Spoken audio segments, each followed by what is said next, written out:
A team of mountain climbers began their ascent, a journey to conquer the world's highest peak. The air was thin, it was cold, but the climbers were determined. They had trained for this moment, prepared for any challenge the mountain could throw at them. Their spirits were high. Their hopes were even higher. They pushed forward, each step bringing them closer to their goal. The summit is within our reach. We just need to stay focused and keep moving. The leader, a seasoned climber named Jake, kept a watchful eye on his team. He knew the mountain's dangers. He wouldn't let anything jeopardize their safety. The team pressed onward, their resolve unwavering. They had to overcome one final hurdle, the treacherous final ascent. Little did they know, a sinister force was lurking in the shadows, waiting to unleash its fury upon them.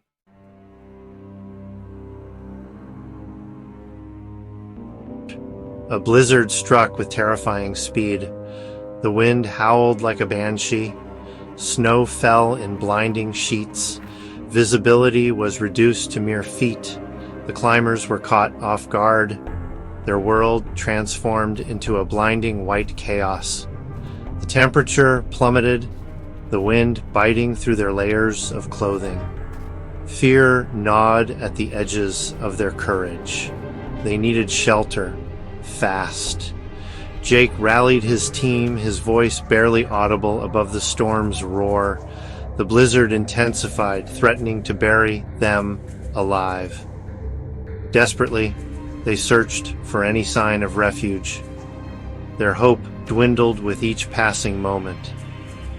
Just when their strength began to fail, a faint outline emerged through the blinding snow. A cave.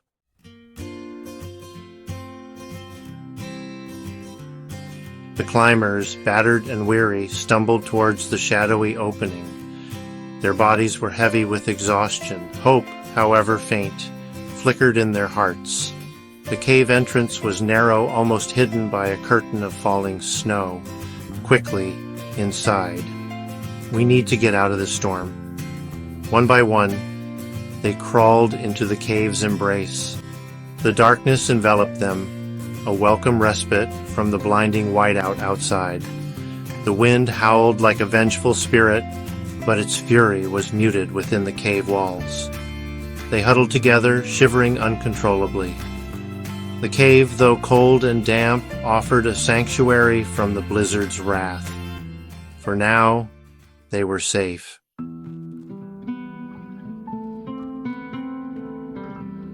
Jake, using the dim beam of his headlamp, surveyed their surroundings.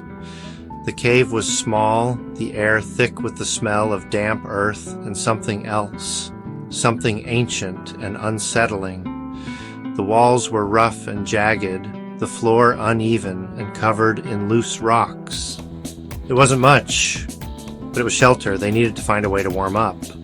Sarah was asked to check her pack for the emergency blankets. Sarah, her face pale but determined, rummaged through her backpack. She pulled out a thermal blanket, its silver surface reflecting the dim light.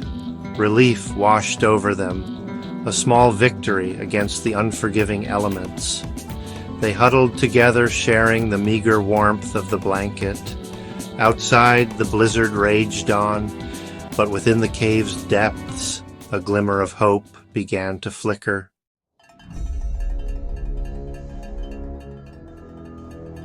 A sudden roar, deep and guttural, shook the cave. The climbers, startled, scrambled to their feet, their eyes wide with fear. Dust and pebbles rained down from the cave ceiling. Another roar, louder this time, sent a tremor through the ground. Jake, his face grim, rushed to the cave entrance. He brushed aside the curtain of snow and ice. His blood ran cold. The entrance, once their salvation, was now sealed shut by a wall of solid ice and rock. A cave-in, trapped, panic welled up inside him, threatening to consume him. He turned to face his team, his heart pounding in his chest. The blizzard raged outside, cutting them off from the world. They were trapped, entombed within the cold, dark belly of the mountain.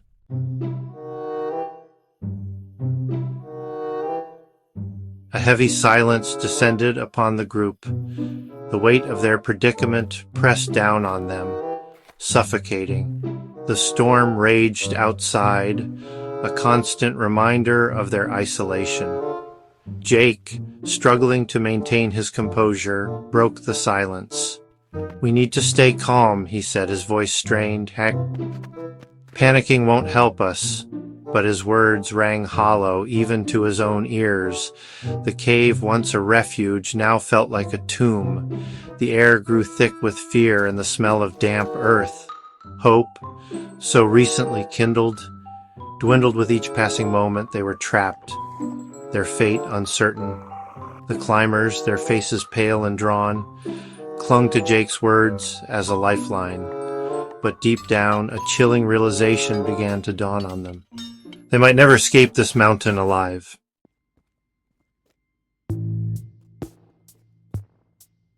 Jake, determined to find a way out, examined their surroundings. The cave, though small, seemed to extend deeper into the mountain. There might be another way out, Jake thought, his voice echoing in the cavern. He pointed towards a narrow passageway, barely visible in the dim light. "We need to explore every possibility," he resolved. Armed with their headlamps, they cautiously made their way into the narrow passage.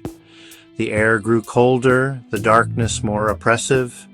The passageway twisted and turned, leading them deeper into the heart of the mountain. The silence was unnerving, broken only by the sound of their own breathing and the crunch of their boots on the rocky ground. A sense of foreboding settled over them as they ventured further into the unknown. The darkness seemed to press in on them, whispering secrets best left undisturbed.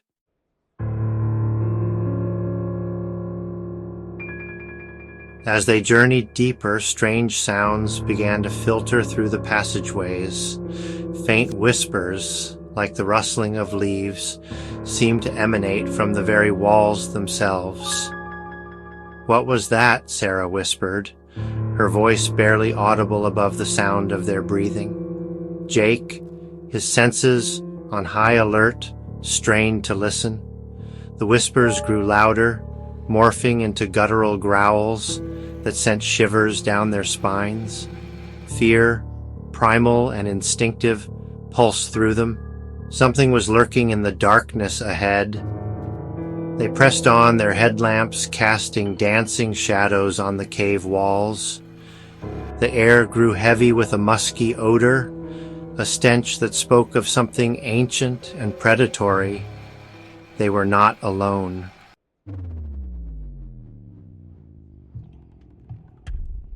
The narrow passage opened into a vast cavern, its ceiling disappearing into the impenetrable darkness above. The air hung heavy with decay. Headlamps revealed grotesque murals of twisted humanoid figures. Jake, heart pounding, signaled the group to halt. A shiver snaked down his spine.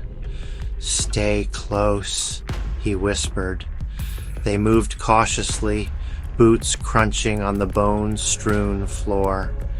The cavern floor sloped downward, the air growing colder, the darkness more absolute.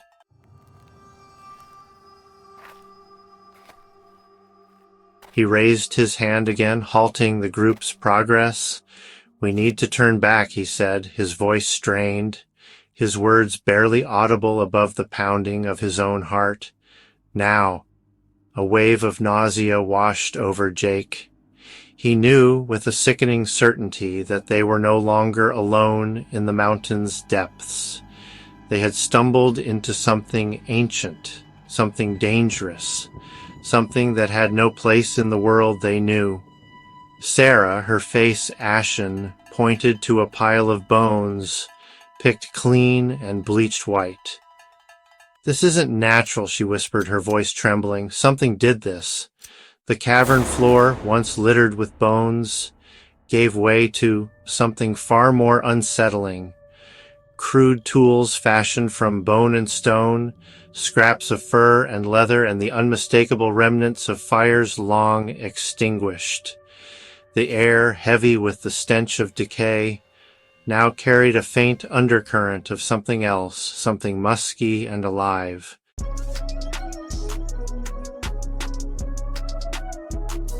Did you hear that? It sounded like something moving. A blood-curdling roar erupted from the depths of the cavern. What was that? It sounded like it came from right behind us. The sound bounced off the cavern walls, echoing through the darkness. Stay close, everyone. We need to stay together. 2 points of malevolent yellow light ignited in the darkness ahead. Oh my God. Do you see that? Those eyes? Jake stumbled backward, his headlamp skittering away, plunging them into darkness. Jake! Are you all right? We can't see anything. The roar echoed again, followed by heavy footsteps advancing towards them. We need to move now. It's getting closer. The glimmer of hope they once had was slowly extinguished, leaving them to face the unknown terror.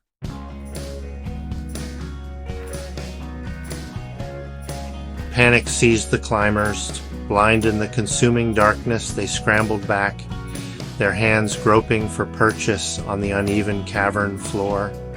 Their breaths came in ragged gasps, each inhale a symphony of terror. The heavy footsteps pounded closer, a relentless drum beat that echoed their impending doom. The stench of wet fur and decaying flesh intensified, suffocating, nauseating. A guttural growl, close enough to feel in the pit of their stomachs, sent shivers down their spines. "Run!" Jake screamed, his voice lost in the cavern's oppressive expanse. They scattered like mice before an owl, their movements clumsy and desperate. The cavern floor, treacherous in the darkness, became a minefield of unseen obstacles. One of the climbers, his name lost in the chaos, cried out as he stumbled and fell. A heavy weight slammed into him, followed by a sickening crunch. His scream died abruptly, swallowed by the cavern's unforgiving embrace.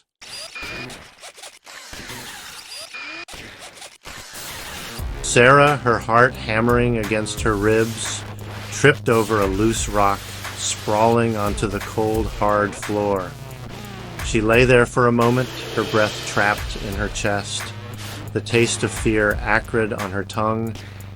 As her eyes slowly adjusted to the darkness, she noticed a faint, ethereal glow emanating from the cavern's depths. And then she saw it. Towering above her, its eyes burning with a cold, malevolent intelligence, stood a creature straight out of nightmare. Its thick, matted fur, the color of freshly fallen snow, was caked with ice and grime. Its breath rose from its nostrils in great steaming clouds, the stench of decay almost unbearable. Its face, a grotesque parody of human features, was twisted into a snarl that revealed rows of razor-sharp teeth, each one stained a sickening shade of red. The Yeti.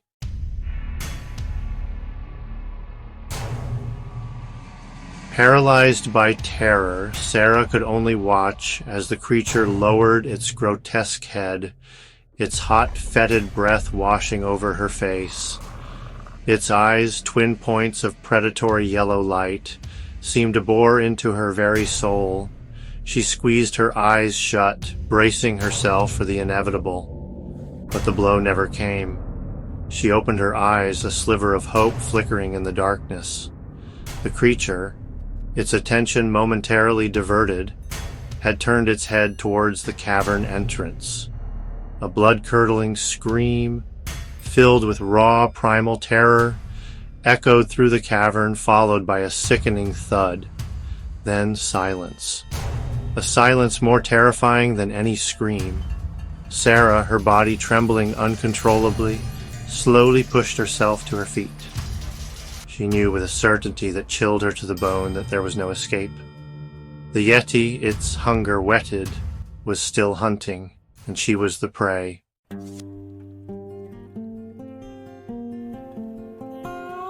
The screams of Sarah's companions echoed through the cavern, each one a nail hammered into the coffin of hope.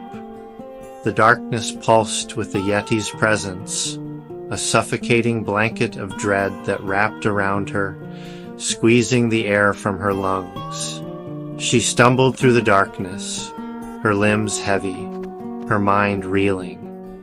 The cavern walls slick with ice, and something slicker, something that smelled faintly of copper, closed in on her, a labyrinth with no exit. The Yeti's guttural growl, closer now, reverberated through her bones, a symphony of impending doom. She could almost feel its hot, fetid breath on the back of her neck, smell the stench of decay that clung to its matted fur. In the distance, the faint, ethereal glow that had betrayed the creature's presence pulsed with a malevolent joy. The mountain, she realized, had claimed them all.